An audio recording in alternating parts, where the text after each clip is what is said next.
Anna Whiteley has been picking up tips from players and coaches around the world to improve her golf game and hopefully yours too. Wow! Today she's back at her home course at Bearwood Lakes with Simon Holmes.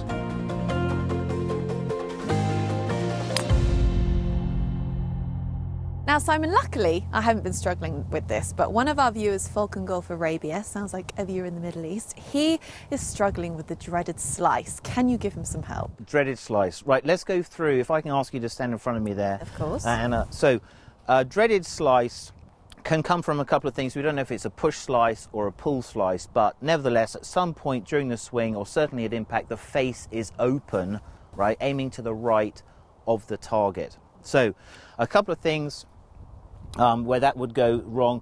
Grip is a really important thing to make sure maybe that left hand is a little bit more strong, so you can see maybe one more knuckle, and all you're doing there is basically holding the face a little bit more shut in your hands. So we don't want to be holding the face open in our hands, which would be sort of a very, very weak grip where you can see no knuckles. Okay, so grip is an important point to start.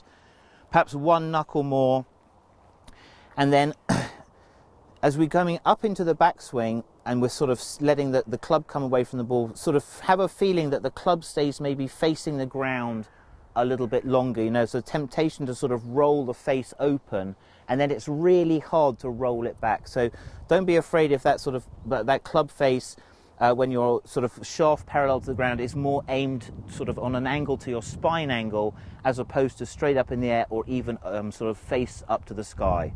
Right, so it's less roll away from the ball.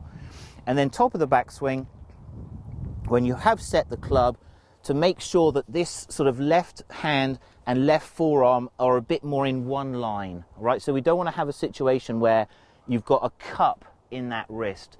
A cup in that wrist, if I bring that down, you can see that's dead open, and that's going to cause me to hit it high and to the right. So setting that club face is really crucial. So a little bit stronger left hand grip. Make sure perhaps that you feel that left wrist is a little bit more flat to this forearm, and then again as you're coming down, you don't want to be sort of spinning open. You want to almost feel like the club head sort of comes down and then swings past you, so that you can see the path there is very much to the right. Okay, so I would say almost all of the slices have to be doing something with a club face. So grip would be the first point, less rotation away from the ball, and to make sure that left wrist is nice and flat to that left forearm. A cup there is a real problem for most amateur golfers. And I imagine the slice is one of the things that people suffer with the most. There's nothing worse than high and weak and right. Okay, well, Falcon, I hope that's helped, and a lot of you who suffer from a slice. Simon, thank you once again. Pleasure, pleasure.